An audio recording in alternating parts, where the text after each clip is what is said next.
All right, this is Math 158, Functions, Graphs, and Matrices, Section 2.3, Logarithmic Functions and Models. We're going to talk about how do I find a logarithmic function, what's a logarithmic model. I'm going to spend some time also showing you how you can use the graphing calculator to reduce the need to compute logarithmic functions, logarithmic models. What is the relationship between the logarithmic function and an exponential function? But in order to do that, we need to do a review of what a logarithm is, as well as what are the rules of logarithms. So let's spend some time off script here talking about logarithms. What is a logarithm?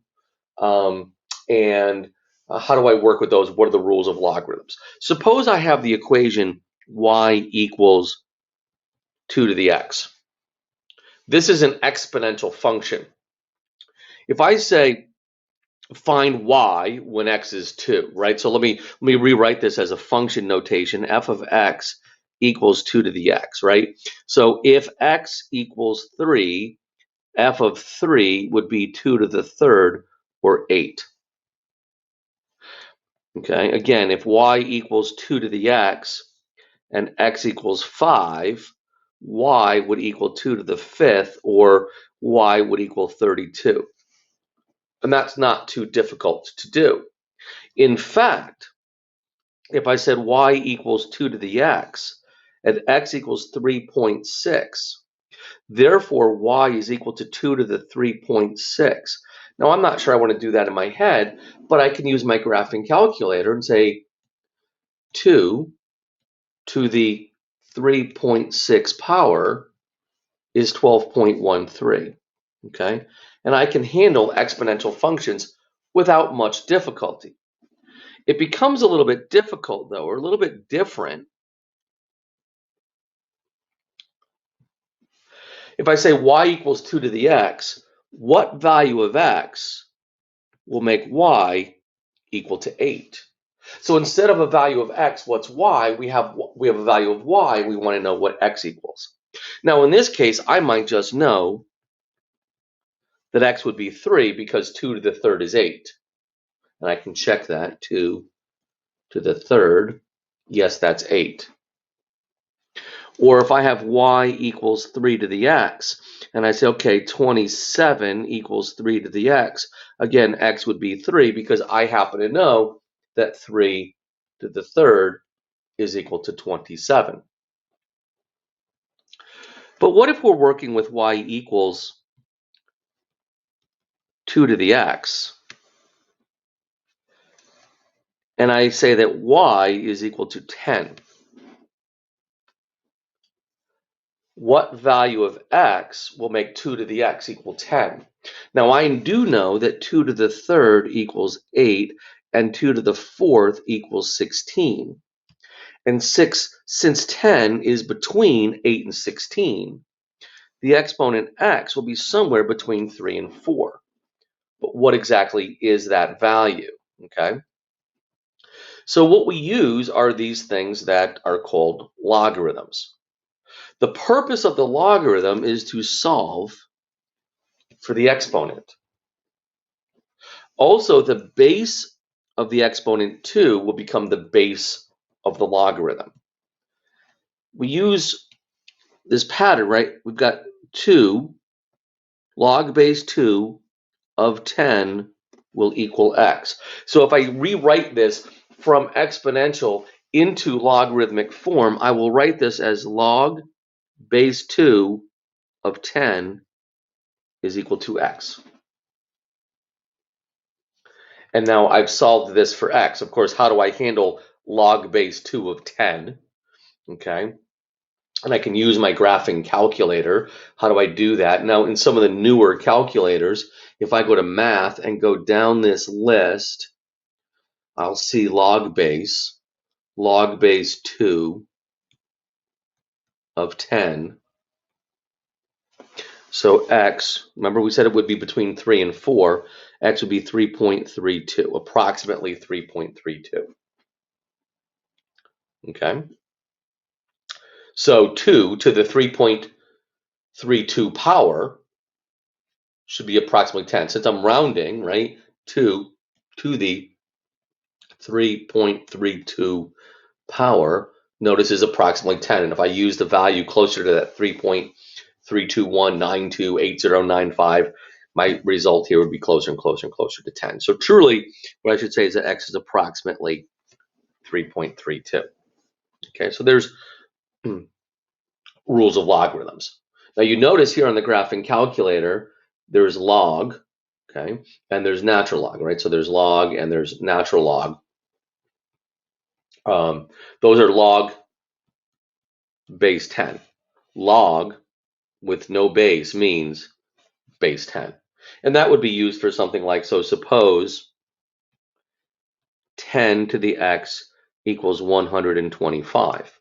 We know that 10 squared equals 100, and we should know that 10 cubed equals 1000. So since 125 is between 100 and 1000, we should know that x here will be between 2 and 3. So log base 10 of 125 is equal to x, or x is equal to the log of 125. Log of 125 is 2.10. So x is approximately 2.10. I could have used on the calculator again math a log base 10 125, and notice you'll get the same solution. I don't need to put in the base 10. If the base is 10, it's understood. Okay, so we don't have to actually write that. Okay, so what I want to do is do a little look at these rules of logarithms. Okay, so first of all, let's suppose that x is b to the m. That's not a very good m. X is b to the m, and y is b to the n. Okay. If I multiply the two numbers x times y, that would be b to the m times b to the n.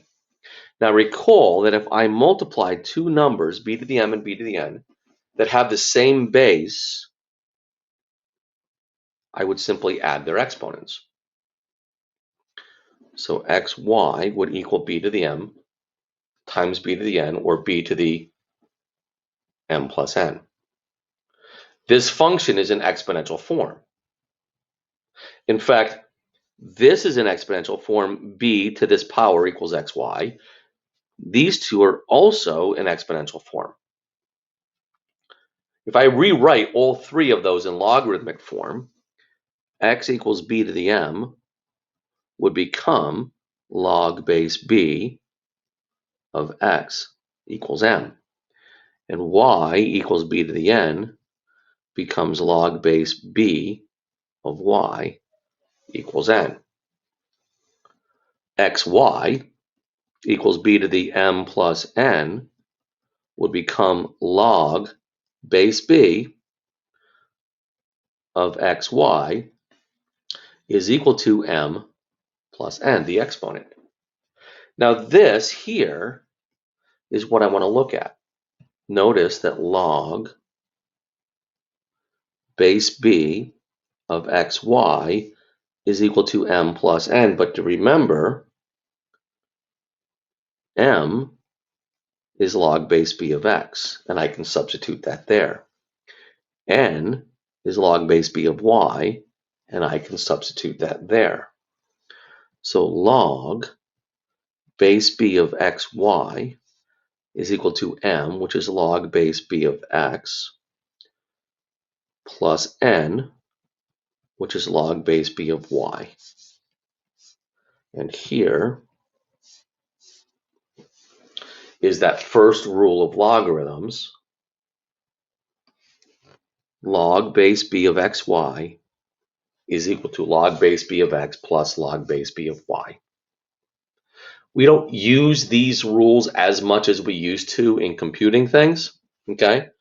But these are the rules of exponents, okay? So if I've got the log base b of x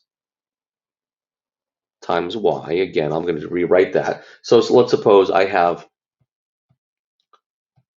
log base b of 10x that equals the log base b of 10 plus the log base b of x. And I can separate things. Okay. Rule number 2 follows because the log base b of x over y is equal to the log base b of x times y to the negative first. So that's log base b of x plus the log base b of y to the negative first power. Now let's just let that hang for a moment. Rule number 3, and a lot of these rules I'm kind of jumping because they're interconnected, they're interrelated, right? Let's suppose that we've got log base b of x squared. That's the same as log base b of x times x. Now really that's no different than this rule up here, rule number 1, except that y is equal to x. Okay? So using that first rule, that's log base b of x plus log b of x. Notice that's 2 log base b of x. And so notice that whatever this exponent is here, this coefficient will be. Log base b of x cubed will equal 3 times the log base b of x. Whatever this exponent is, this coefficient is. So coming back up here to rule number 2, that negative 1 power is like this r, so I can pull that out front, and this becomes log base b minus 1 times the log base b of y. See, what it is you want to keep in mind here is the logarithm is the exponent. Okay. Now number 4, I've got a typo. This equals 1. Log base b of b equals 1. And that's because if I change that from logarithmic back to exponential form, b to the first would equal b. Okay. Log base b of 1 is equal to 0 because, again, if I change that back to exponential form, b to the 0 will equal 1, and we know that that's always true. Okay. So now we have a couple of other rules of logarithms.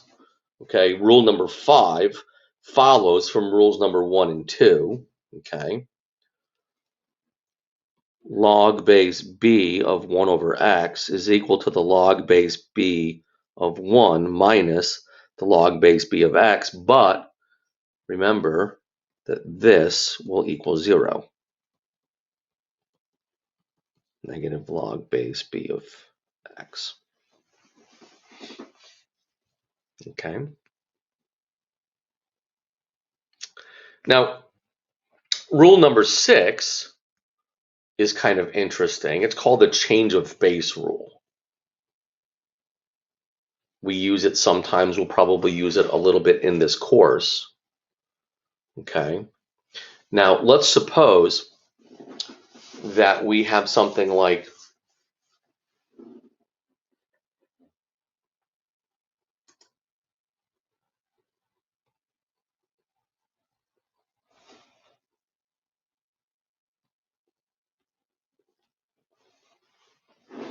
okay, so now let's look at number 6. For number 6, there's a little bit of a historical perspective, right? Because the graphing calculator, if I've got 3 to the x equals 72, okay? What we can do today, given the graphing calculator and what I've shown you already, we could say log base 3 of 72 is equal to x, and go to our calculator, math, and go down the bottom of this list where we find that log base, and we can just do log base 3 of 72 would be 3.89. So x would be approximately 3.89. Okay. Now, to be honest with you, this feature was not available readily in calculators until recently. And so there's this historical perspective, which when we were computing these things more by hand without the graphing calculator, this feature that I'm going to show you was more necessary. But there are still some applications where using rule number 6 here, what I call the change of base rule, is significant. Okay, so I'm going to back up and use this example, 3 to the x equals 72. Now, like I said, I could just say this is equal to log base 3 of 72 is equal to x and be done. Okay. Or what I could do, 3 to the x equals 72. What I could do is I could take the log, and I would choose to use log base 10. Back in the day, I would choose to use log base 10. Okay. And so take log base 10, so I don't need to write base 10 since it's base 10 because that's what we call the common log. Then if I employ my previous rules from above, I can take this x and drop it out front. So I have x log 3 equals the log of 72. And then now I'm going to divide both sides by the log of 3. Log 3 divided by itself is 1. So x is equal to the log of 72 divided by, love that autocorrect feature there. Okay, so the log of 72 divided by the log of 3, right? Now notice in my calculator, log base 3 of 72, right? This guy, log base 3 of 72, equal 3.892789261. If I just do the log of 72, don't forget to close that parenthesis, divided by the log of 3, I get the exact same thing. Okay, there will be times coming where this will be something you'll want to use. And quite honestly, I take this and get to here directly from that. Okay, and we'll review that when that becomes necessary. But that's where this change of base rule comes in and is helpful. Okay. All right, so let's keep moving forward. And let's graph logarithmic functions. Okay, what does the graph of a logarithmic function look like? A logarithmic function is a function that's in this form. Okay. Log base b of x, log base 10 of x, log base e of x, okay? So this is log base b of x, where we don't know what b is. If b equals 10, then log base 10 of x will be that notation. But like I said before, we don't have to write, let me zoom this back in.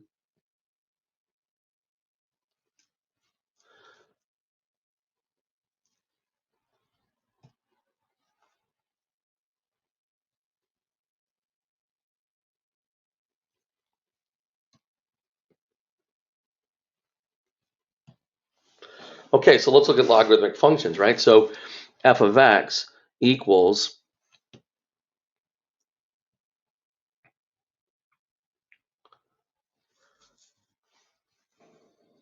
okay, so we've got what's called the change of base rule here. Moving on, let's look at the graphs of logarithmic functions and what those look like, okay? A logarithmic function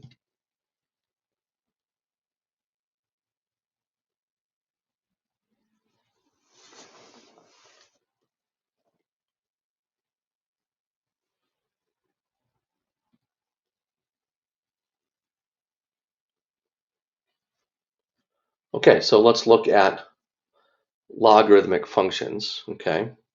A logarithmic function is a function that can be written in the form log base b of x plus c.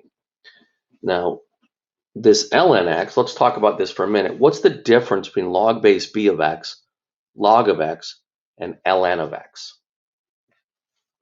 So log base b of x is just a common way to write the logarithm if I don't know what the base is, or the base is 2. like in example 1. The base is 4, like in example 2. If the base, okay, is equal to 10, then this would be log base 10 of x, but we're used to working in a base 10 system. So the log base 10 is called the common logarithm, so we just write that as log of x, and we don't bother to write log. So this guy has a base of 10. Now, a lot of times in mathematics, we wind up working with what's called base e, and we'll examine that number e a little bit more in the near future. But log base e of x, e is a naturally occurring base that occurs often in nature and in calculus. And so we say that that's the natural logarithm of x. ln is for natural logarithm. And you'll see the button here in the graphing calculator, ln, below the log. So we've got log base 10 next to the 7. We've got the natural logarithm, or log base e, next to the 4. Okay. If I'm going to graph these functions, okay, now we want to keep in mind that there's a relationship between exponential and logarithmic. Okay.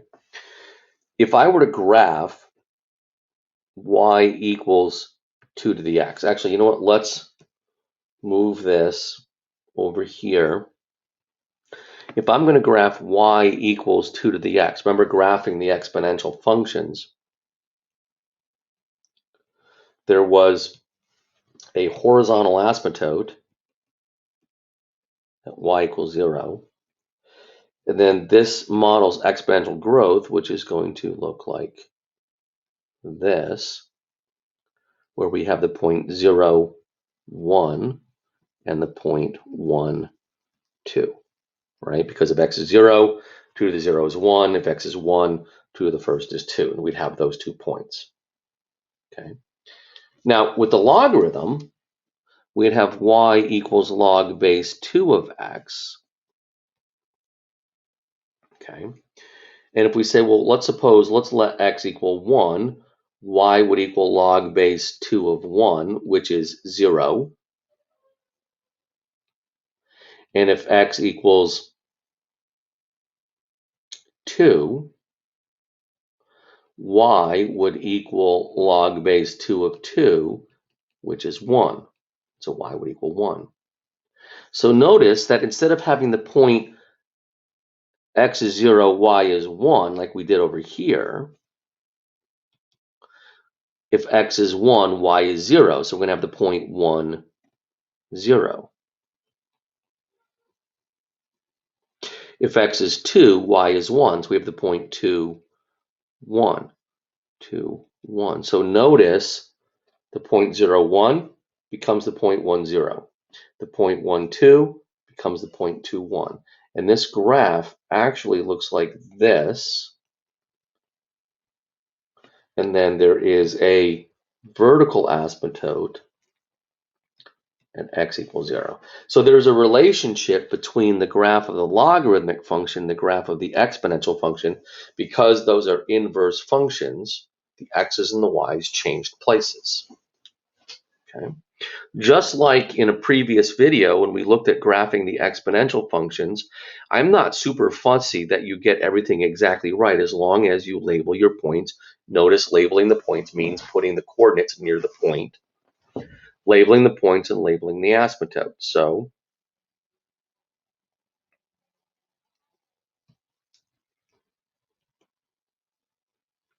the logarithmic function is going to have a vertical asymptote at x equals 0. And then it's going to look like this. We're going to have the point 0. I'm sorry. We're going to have the point 1, 0, right? Put 1 in there.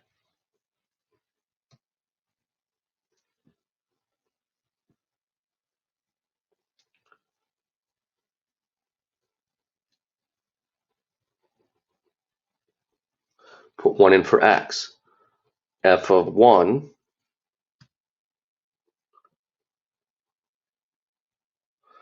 okay, put 1 in for x. F of 1 would equal log base 2 of 1, which we said is 0. And then we're going to put 2, so f of 2 would be log base 2 of 2, and that would be the 0.21. And so there's that graph.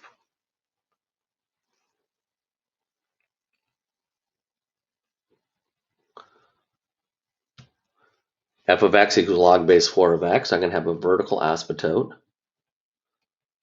at x equals 0. It's a logarithmic function, so it's going to look like this.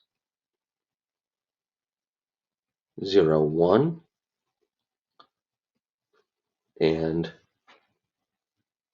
I take that back. I do that every time.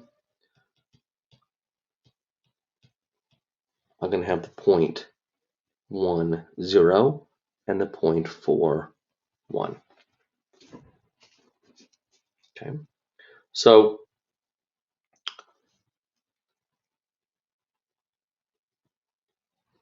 what about this guy? And you can confirm this in the calculator, right? So y equals 3. Now to do the log base, we're going to go here, log base 2 of x. If I graph that, notice there's the exponential function. And if I want to say, well, what if x is 1, y would be 0. What if x was 2, y would be 3, right? So this graph has a vertical asymptote at x equals 0. Notice the logarithmic curve follows like this. We did say if x is 1, y is 0, and if x is 2. So notice the first one I always pick, the first x value I always pick is 1. The other value I pick for x is the base of the logarithm. That'd be the 0.23.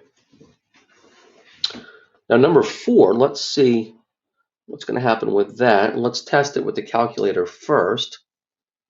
Log base, let's clear it.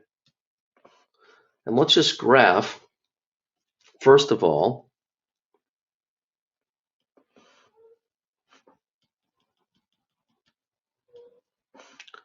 notice that that's option A, okay?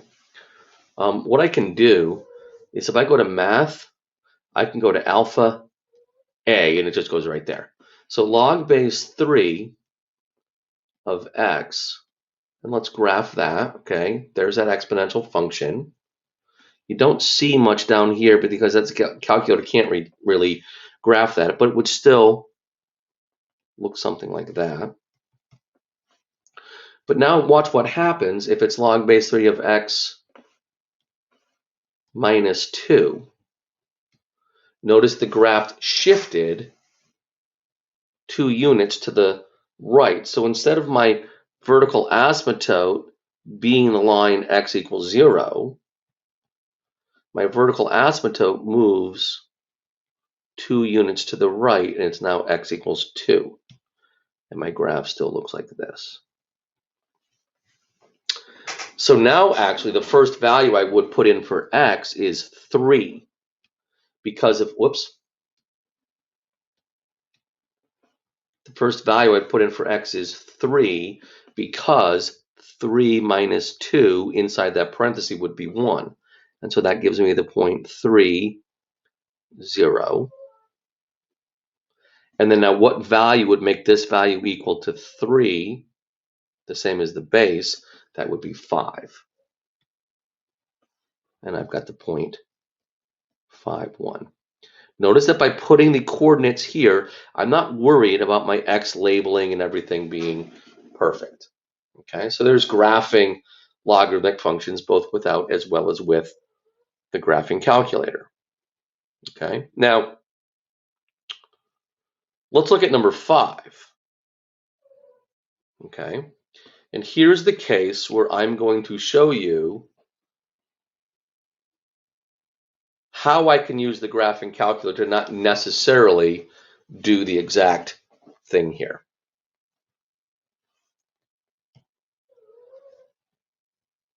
Okay, so number 5, Suppose I invest $2,500 into an account earning 7.2% interest compounded monthly. So we've done this before. 2,500 is P. 7.2% is R. Compounded monthly, so N is going to be 12 in both places.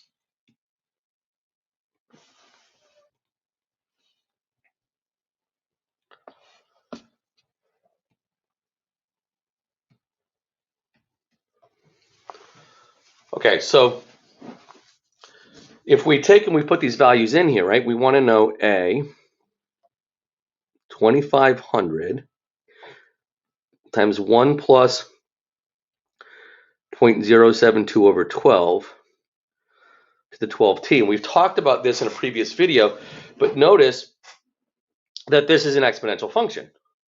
Y equals little a times b to the x, okay? So if my question is simply, what will my investment be worth in 15 years? I'm going to put t, 15, I'm going to put 15 in for t.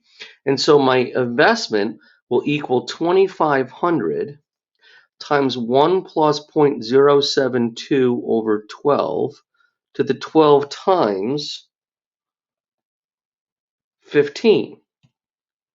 And I go to my calculator, 2,500 times 1 plus 0.072 over 12 to the 12 times 15. I hit enter, and my investment after 15 years will be worth $7,337.98. 2 decimal places because it's money, and that's how much we're going to have. Now, B is a little bit different. It's a little bit different.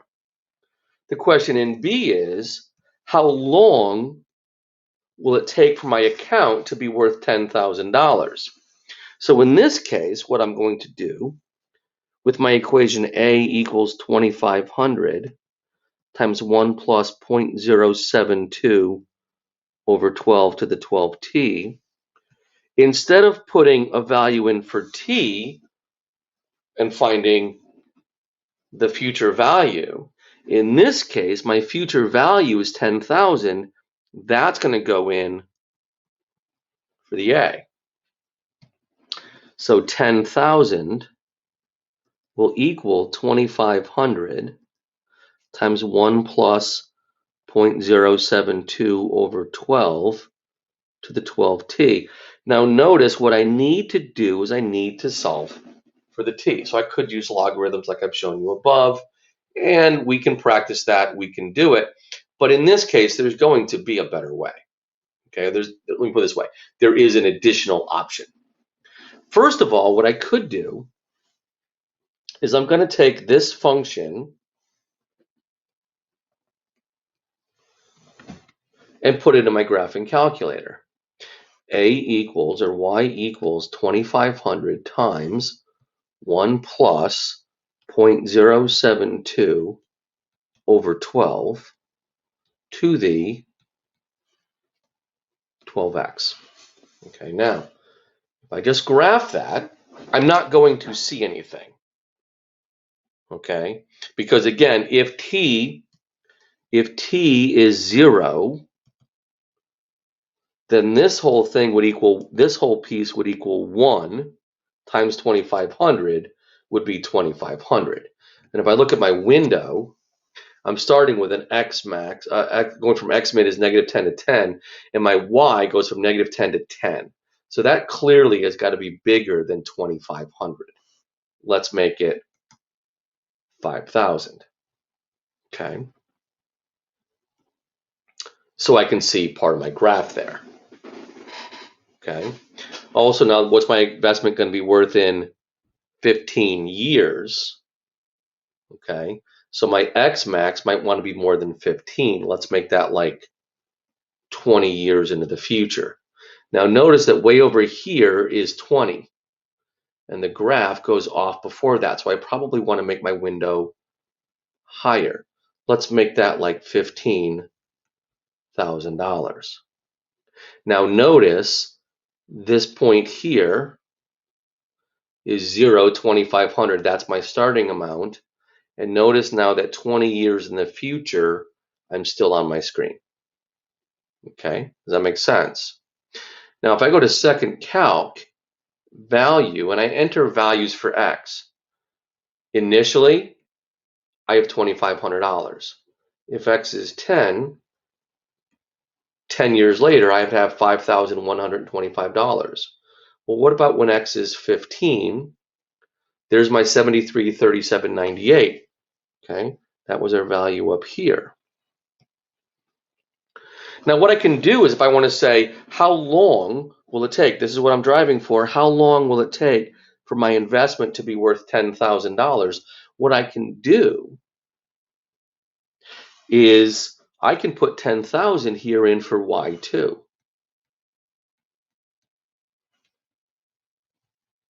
And what I want to know is this point right over here. Now see where those intersect. That's right on the right edge of the screen.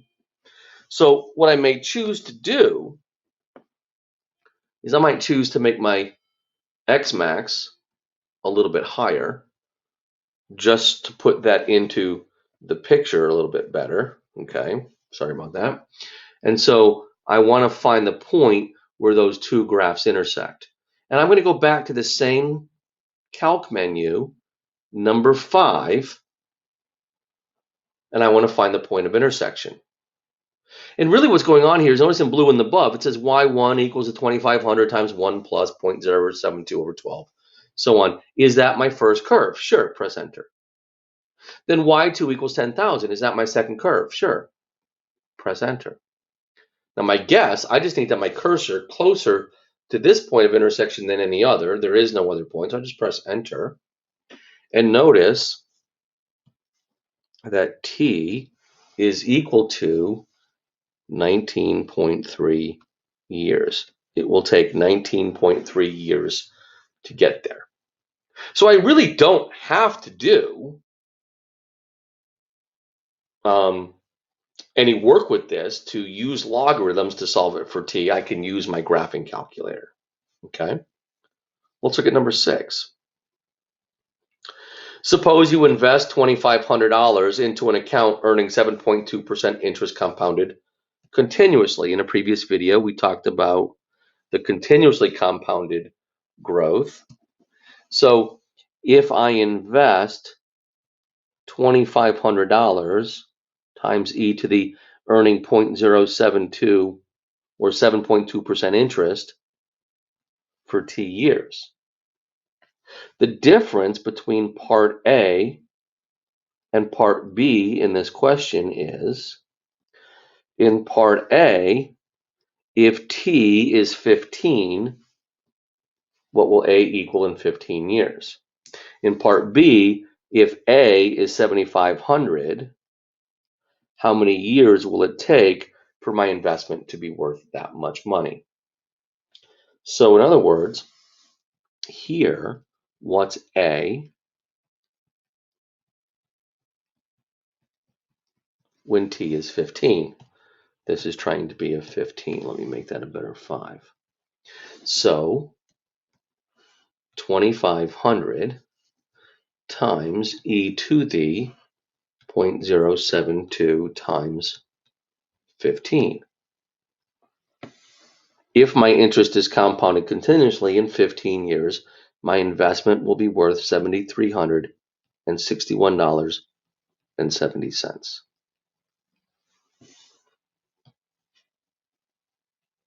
If I want to know how long it would take for my investment to be worth $7,500, probably what I would have done is said I want to use 2,500 times, and I'm putting this equation in here, e to the 0.072x. And I'm going to graph that.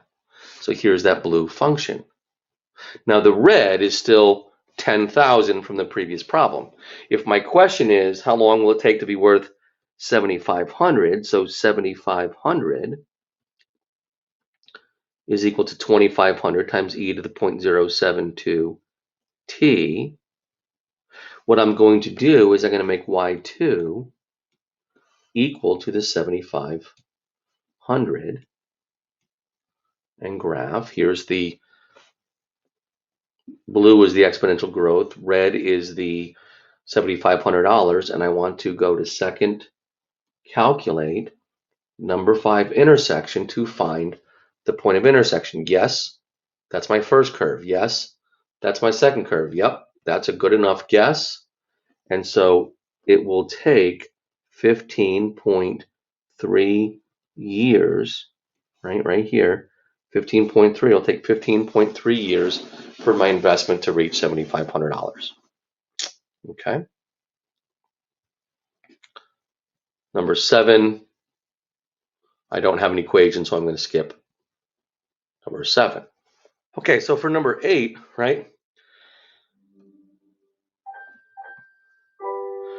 this is the same data set I've used in the past, okay, in a previous video for exponential regression. So this table shows the cost of college tuition for all 4-year public and private colleges from 1980 through 2010. In what year would you expect the cost of college to be $30,000? Now, first thing I want to do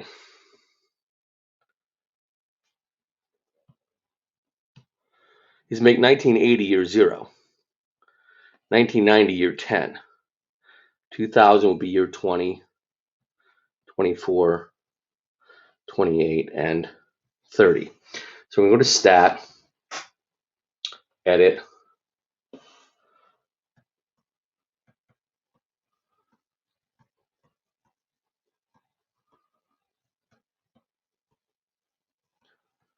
okay, so we're going to put this data into L1.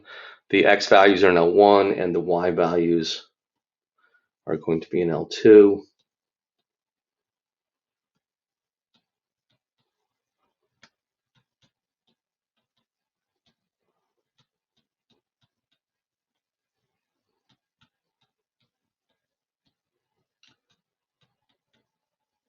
Okay, so well, we've put this data into L1 and L2. So I can go to second, I'm going to quick go back to my home screen, stat, calc, and notice that number 0, exponential regression like we've done before, number 9, logarithmic regression, and we can put that regression equation into y1 and calculate that. Whoop. Why not? Okay. Actually, we're going to have issues. Let's do this a better way. Since we've done this before, stat, calc, let's not worry about the logarithmic regression. Let's go to exponential regression, and let's put that into y1.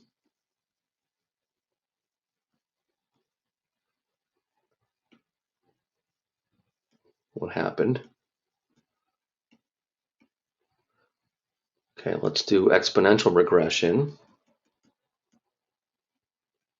Okay, x1 is in L1, y list is in L2, and we're going to store reg q alpha f1. We're going to go to calculate, and here's our regression equation.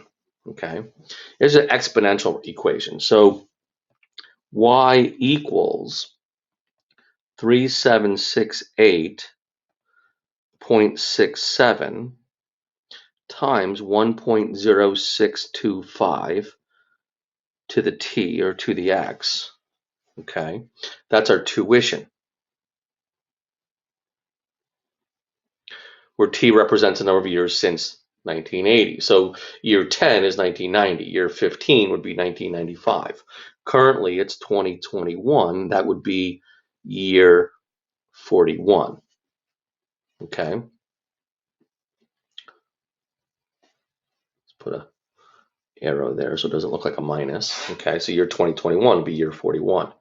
Now we've done this with exponential regression with, what would you project the cost of college to be today? Okay, so what I could do is go to the graph. Here's the cost of college, right, since 1980. Right, there's my 3768, da da da da da, and we graph that. That's the cost of college. Now my window shows that X max is only going up to the year 25. 2021 is 41, so let's make this go at least to 45. Notice that my graph is going off the screen, so I probably want to go higher than 15,000. Let's go to like 50,000. Okay, we're still going off the screen, so I'm going to go a little higher, 75,000. Okay, so because we can still see that. Now, we did this before in a previous video, exponential functions. Here's the exponential function. Second, calculate the value. What would we have projected the cost of college to have been in 1995? 93.57. What about in the year 2021? Remember, that's 41. We would predict 45,269.07. We've done that problem before. So what I could do here, if I want to say when would I expect the cost of college to hit 30,000, I could go do a logarithmic function, or I could say, let's let y2 equal 30,000 and calculate number 5, the point where they intersect, and t would equal 34.2 years after 1980. Okay, so I hope we're okay with that. By the way, that would be 1980. Let's back up here. That would be 1980 plus 34.2 years. That's 2/10 of the way into the year following 2014, which was during the year 2015. In other words, just always round that up. Okay. Now, if I'm going to insist, and I really want to do the logarithmic regression, and I look at this data, notice that L2 is the year, the tuition, and L1 is the year. What I would need to do is go to stat and calculate number 9, the linear regression, where L2 is my x values and L1 are my y values. And I'm going to store that into y2 this time.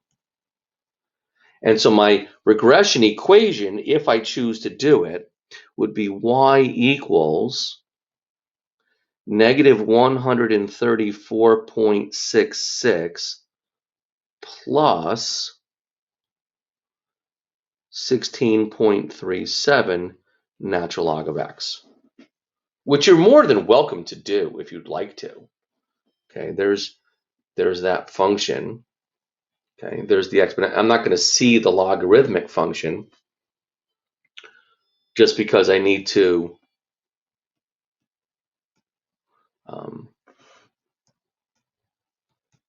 make my x and y scales the same so that I can try to see them both, and I'm not going to see them both. It's not worth doing this for this type of a problem. Okay. So number 9. Okay. If I want to do this with a logarithm model, let's go ahead and use this logarithmic model for number 9. We could do the exponential function like we've done before. Okay. What I'm going to do to help set my window here is going to go to y equals, and I'm going to clear this, and I'm going to clear this. Stat, edit. Okay. So my years since 2000, those are 3, 4, 5, 6, 7, 8, 9, 10, 11, and 12. My L2 values are going to be 41, 45, 48, 50,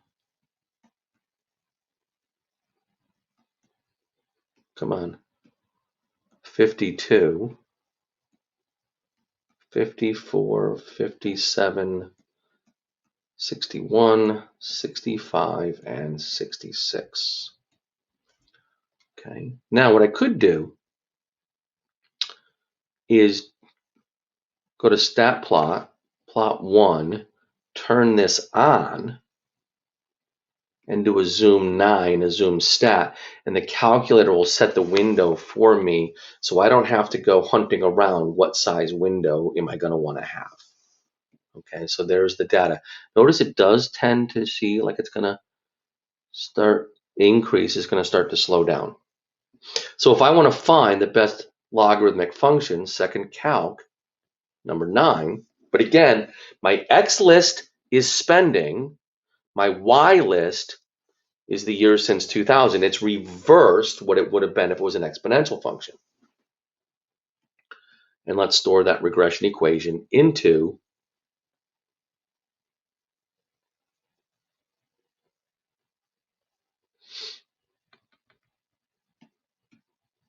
Y1. Okay, so notice that when we graph this,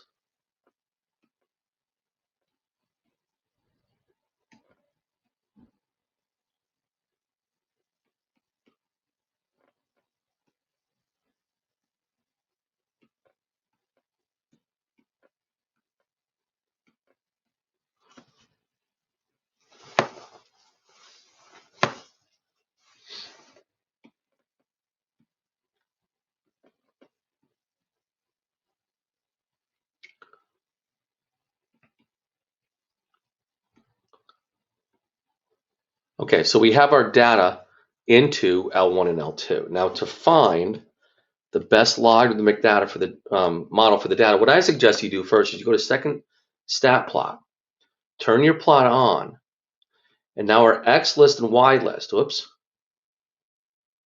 come on, go back, what did I press? So notice my X list is in L2 and my Y list is in L1. And the reason I'm doing that is instead of spending being a function of time, time is going to be a function of spending. It's reversed what it was for the exponential model. So it's L2, L1, zoom 9, and here's our data. Okay, and you kind of see a little bit of a logarithmic curve there. So stat, calculate, number 9, and again, my X list is in L2, my Y list is in L1 this time because it is reversed. Another one of the reasons why I'm okay if you use exponential and then graph and find a point of intersection. So we're going to store a regression equation into Y1, calculate. And so notice the model here, it says Y is equal to,